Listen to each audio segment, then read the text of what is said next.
Hello বন্ধুরা, গল্পটোন বাংলার আজকের নতুন গল্পে আপনাদের সবাইকে স্বাগতম। আজকে আমরা দেখতে চলেছি আপনাদের সবার প্রিয় সিরিজ চারুলতা সৎ মায়ের জ্বালা র 243তম পর্ব। রাজপুত্র অরুণ, আপনি সত্যি একজন দূরদর্শী শাসক। আপনার শর্ত আমার মঞ্জুর আছে, আমরা চুক্তিতে সই করব। রাজপুত্র অরুণ হাসি মুখে চুক্তির কাগজ। এই সুরেশপুর গ্রামের তাঁতিদের কাছে নিশ্চয়ই সেই রঙের খোঁজ পাওয়া যাবে। আমরা কাল সকালে এদের ভরের লোভ দেখিয়ে সব সত্যি বের করে নেব। আমি খুশি রে ক্যাপলা, কিন্তু ঘরের ভেতর সব জিনিস একদম সাধারণ মনে হচ্ছে। পাউডার তো কোথাও দেখছি না রে। হেমমধু রাজ্যের অতিথি ভবন। রাতের বেলা একজন প্রধান গুপ্তচর ঘরে ঢুকলো। ভ্যাবলা বাইরে দরজার কাকার মতো দাঁড়িয়ে আছে, কিন্তু তার কান ভেতরের দিকে। মহাজন মশাই, এই রাজপুত্র অরুণটা আমাদের খুবই সম্মান করে এই অতিথি ভবনে রেখেছেন। চারদিকে কোনো প্রহরীও নেই। আমরা কি আজ রাতে আমাদের কাজ সারবো? বুকার মতো কথা বলো না। আজই কোনো কাজ শুরু করলে রাজপুত্র অরুণ বুঝে যাবে। আর শুধু আমাদের লোকেরা তাঁত বিদ্যালয়ের দিকে গিয়ে রাস্তাঘাট চিনে আসবে। কাল বাণিজ্যের চুক্তি হওয়ার পরে আমরা আমাদের আসল কাজ শুরু করব। রাসায়নিক পাউডারের প্যাকেটগুলো সাবধানে লুকিয়ে রেখেছে তো? সব একদম সাবধানে রাখা আছে মহাজন মশাই। এই বোকা মিষ্টিওয়ালাগুলো সারাদিন আমাদের আশেপাশে ঘুরঘুর করছে। ওদের সামনেই আমরা সব কাজ করছি, ওরা কিছুই বুঝতে পারছে না। ওদের বোঝার মতো গিলু থাকলে কি আর থালা হাতে মিষ্টি দিদাই? তুমি যাও, আজ রাতে শুধু তাঁত বিদ্যালয়ের পেছনের রাস্তাঘাট দেখে আসো। মহাজন ভৈরবের গুপ্তচর তাঁত বিদ্যালয়ের রাস্তা দেখতে বেরিয়েছে। এই সুযোগে ভ্যাবলা খুব সাবধানে গুপ্তচরের ঘরে ঢুকলো। ক্যাবলা দরজার বাইরে পাহারা দিচ্ছে। ভাবলা, একদম কোনো শব্দ করবি না। এই গুপ্তচরটা ফিরতে বেশি দেরি নয়। তুই তাড়াতাড়ি খুঁজে দেখ ওই রাসায়নিক পাউডার কোথায় লুকিয়ে রাখিছে। আমি খুশি রে ক্যাপলা, কিন্তু ঘরের ভেতর সব জিনিস একদম সাধারণ মনে হচ্ছে। পাউডার তো কোথাও দেখছি না রে। ভাবলা, তুই গালিচাগুলো একটু তুলে দেখ। ভৈরব মহাজন খুব ধূর্ত, সে সাধারণ জায়গায় এত বড় চক্রান্তের জিনিস রাখবে না। বাক্সগুলোর নিচে কোনো গোপন কুঠুরি আছে কিনা দেখ। ক্যাপলা, আমি পেয়ে গেছি রে। এই গোপন জায়গাটার ওপাশে অনেক অনেক চামড়ার থলি রাখা আছে। এই থলিগুলোর ভেতরেই নিশ্চয়ই পাউডার রাখা আছে রে। তুই সব থলে নিবি না ভাবলা, ওরা বুঝতে পেরে যাবে।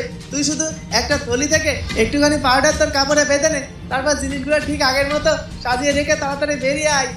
ভ্যাবলা সাবধানে একটি থলে থেকে সামান্য সাদা পাউডার নিজের কাপড়ের খুঁটে বেঁধে নিল।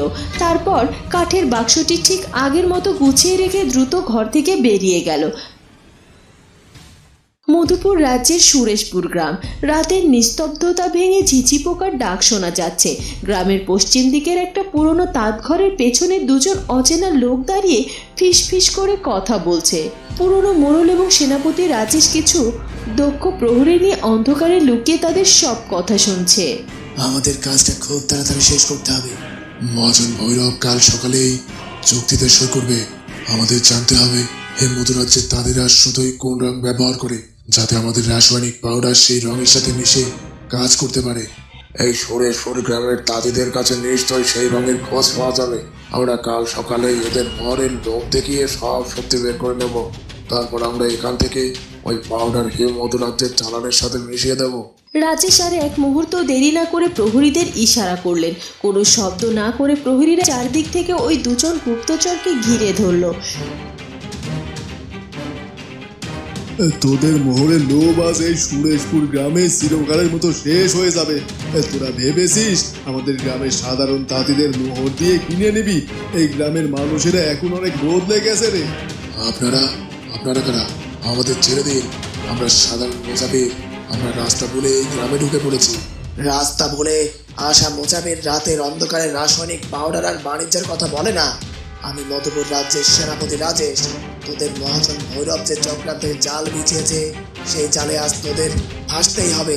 প্রহরীরা, এদেরকে রাজপ্রাসাদের কারাগারে নিয়ে চলো। রাজেশ, তুমি এদের নিয়ে যাও। আমি গ্রামের পাহারার ব্যবস্থা আরো কড়া করে দিচ্ছি। ভৈরবের আর কোনো লোক যেন এই গ্রামের সীমানায় পা রাখতে না পারে। তুমি চারুমাকে গিয়ে সব খবর দেবে। আপনি খুব বড় একটা কাজ করেছেন বাবা। আপনার জন্যই আজ আমরা এত বড় একটা চক্রান্তের প্রমাণ হাতে পেলাম। আমি আমি এখনই রাজপ্রাসাদে যাচ্ছি। মধুপুর রাজ্যের রাজপ্রাসাদ, চারুলতার কক্ষ। রাজেশ ঘরে প্রবেশ করলো।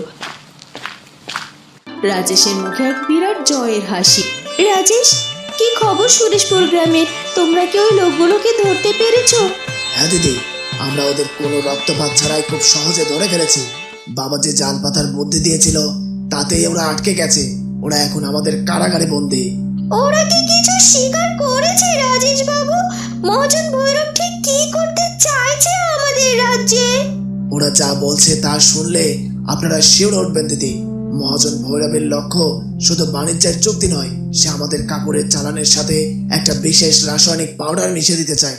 এই পাউডার কাপড়ের রং আর সুতোর সাথে মিশে 1 মাস পর কাপড়গুলো গলিয়ে নষ্ট করে দেবে।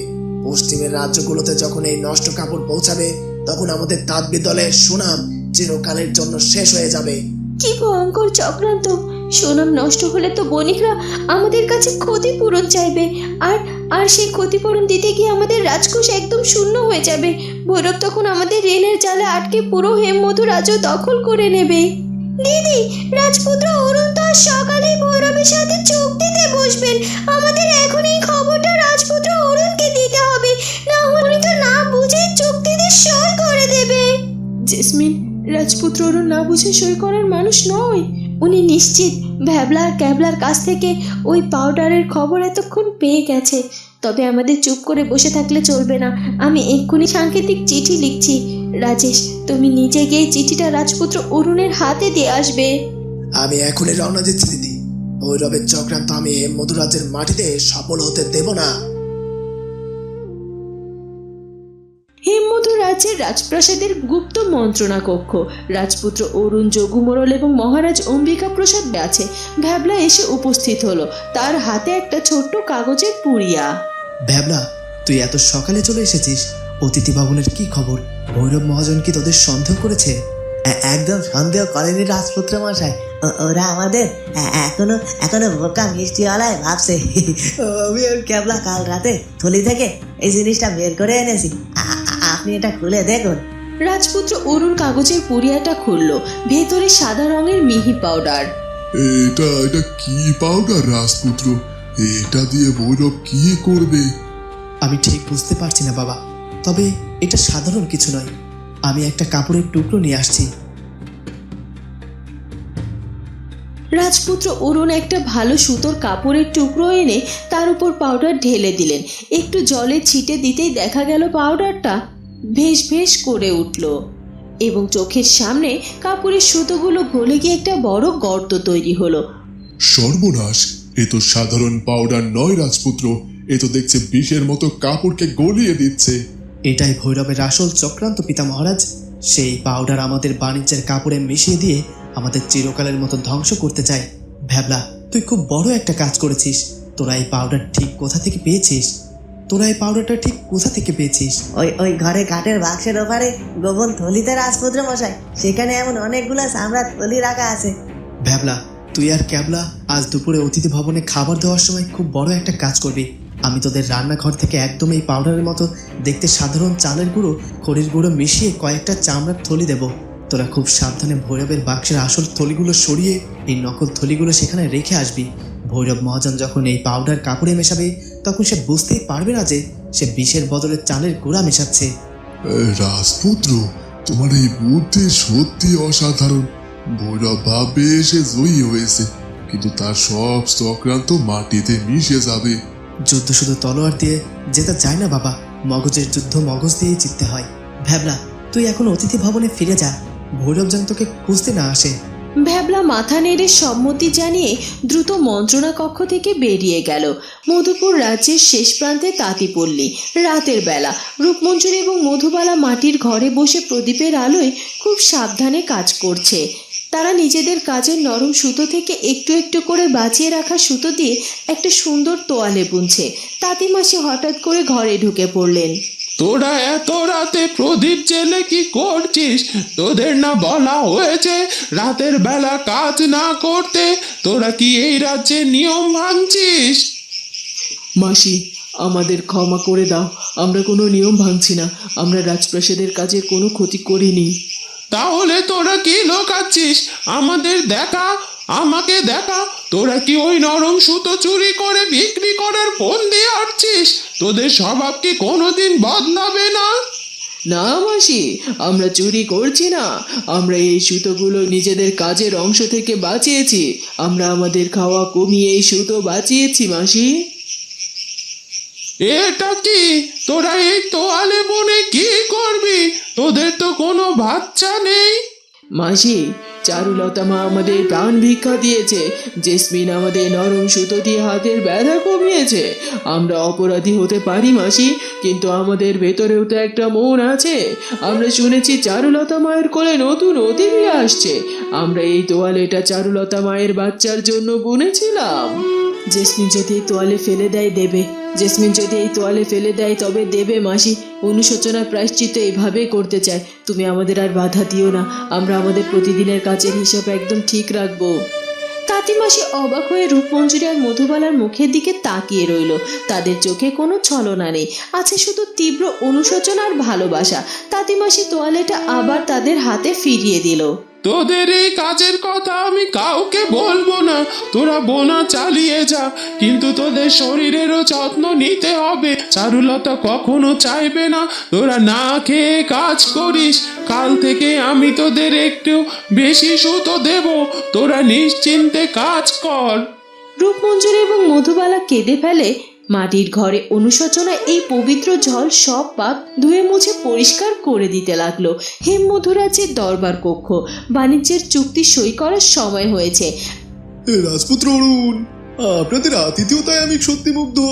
চুক্তি সই করতে প্রস্তুত, আমরা আজ বাণিজ্যের চুক্তি সই করতে প্রস্তুত। আমরা পশ্চিমের রাজ্যগুলোতে আপনাদের কাপড় অনেক চড়া দামে বিক্রি করার ব্যবস্থা করব। মহাজন ভৈরব, আমাদের কাপড় গুণগত মান দিয়ে আমরা আপোষ করি না। আমি আপনাদের চুক্তির খসড়া পড়েছি, আমাদের কাপড়ের গুণগত মান নিয়ে আমরা আপোষ করি না। আমি আপনার চুক্তির খসড়া পড়েছি, আপনারা লিখেছেন কাপড় আপনাদের রাজ্যে পৌঁছানোর পর যদি কোনো কারণে কাপড়ের মান খারাপ হয় তবে আমাদের রাজকোষ থেকে আপনাদের পুরো ক্ষতিপূরণ দিতে হবে। হ্যাঁ রাজপুত্র, বাণিজ্যের নিয়ম তো এমনই হয়। আমরা যদি খারাপ কাপড় পাই তবে আমরা তো আর আমাদের মোহর জলে ফেলতে পারি না। এতে তো আপনাদের ভয়ের কোনো কারণ নেই, আপনারা তো জানেন আপনাদের কাপড়ের মান ভালো। আমাদের কাপড়ের উপর আমাদের পূর্ণ বিশ্বাস আছে মহাজন, কিন্তু আমাদের রাজ্যের নিয়ম একটু আলাদা। আমি চুক্তিতে একটা পূর্ণ শর্ত যোগ করেছি। আমাদের তাঁত বিদ্যালয় থেকে কাপড় আপনাদের রথে ওঠার পর থেকে সেই কাপড়ের সম্পূর্ণ দায়িত্ব আপনাদের। রাস্তায় বা আপনাদের রাজ্যে পৌঁছানোর পর যদি কাপড়ে কোনো দাগ লাগে, কাপড় গলে যায় বা নষ্ট হয়, তার কোনো ক্ষতিপূরণ হেমরাজ্য দেবে না। কারণ আমাদের সীমানা পেরোনোর পর কাপড়ে কেউ যদি কিছু মিশায় সেটা তো আমরা জানতে পারবো না। মহাজন ভৈরব এই কথা শুনে চমকে উঠল, তার কপালে ঘাম জমতে শুরু করলো। সে বুঝতে পারছে রাজপুত্র অরুণ ঠিক কোন দিকে ইঙ্গিত করছেন। রাজপুত্র, এটা তো কোনো বাণিজ্যের নিয়ম হতে পারে না। আমরা আপনাদের বিশ্বাস করে এত মোহর বিনিয়োগ করেছি, আর আপনারা দায়িত্ব নিতে চাইছেন না। আমরা আমাদের সুতো আর বোনার দায়িত্ব নিচ্ছি মহারাজ, কিন্তু আপনাদের সংরক্ষণের দায়িত্ব আমরা কেন নিব? আপনারা চাইলেই আমাদের গোদামে বসে প্রতিটি কাপড় পরীক্ষা করে দেখে নিতে পারেন, কিন্তু আমাদের সীমানা পেরোনোর পর সব ঝুঁকি আপনাদের। যদি এই শর্ত আপনাদের মঞ্জুর না হয় তবে আমাদের এই বাণিজ্য এখানে শেষ করতে হবে। হেমমধু রাজ্য মোহরের লোভে নিজেদের রাজ্যের মাথা নিচু করবে না। মহাজন ভৈরব বুঝতে পারল সে অনেক বড় ফাঁদে পা দিয়েছে। চুক্তি সই না করলে তাকে খালি হাতে ফিরে যেতে হবে, আর সই করলে তার নিজের পাউডারের কারণে কাপড় নষ্ট হলে তার নিজের মোহরই জলে যাবে। ভৈরব রাজপুত্র অরুণের চোখের দিকে তাকিয়ে বুঝতে পারল এই রাজপুত্র কোনো সাধারণ শিকার নয়। রাজপুত্র অরুণ, আপনি সত্যি একজন দূরদর্শী শাসক। আপনার শর্ত আমার মঞ্জুর আছে, আমরা চুক্তিতে সই করব। রাজপুত্র অরুণ হাসি মুখে চুক্তির কাগজ এগিয়ে দিলেন। মহারাজ ভৈরব কাঁপা কাঁপা হাতে চুক্তিতে সই করলো।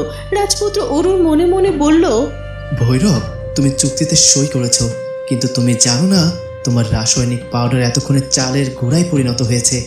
তোমার ধ্বংসের খেলা আমি তোমার উপরই ঘুরিয়ে দিয়েছি। পারস্পরিক চুক্তি সই হওয়ার সাথে সাথে গল্পের এই পর্ব এক অত্যন্ত বুদ্ধিবৃত্তিক এবং রোমাঞ্চকর সমাপ্তি লাভ করল। কোনো অস্ত্র ছাড়া শুধুমাত্র বুদ্ধি আর সাহসের জোরে রাজপুত্র অরুণ ভৈরব মহাজনকে কোণঠাসা করে ফেললেন। বন্ধুরা, কী হতে চলেছে এরপর সেটা জানবো আমরা চারুলতা গল্পের পরবর্তী পর্বে। আর আমাদের আজকের পর্বটি ভালো লাগলে অবশ্যই আমাদের চ্যানেলটিকে সাবস্ক্রাইব করে দিয়ে দেখা হবে নতুন পর্বে। মাথায় তার নীল ফিতা কিং, চোখে ভরা আলো, ভালুক খরগোশ পাখিরা সব ডাকে বন্ধু চলো। চারুলতা চারুলতা গল্প বলে সারাদিন, ভালোবাসা মজার হাসি এই তার রুটিন চল।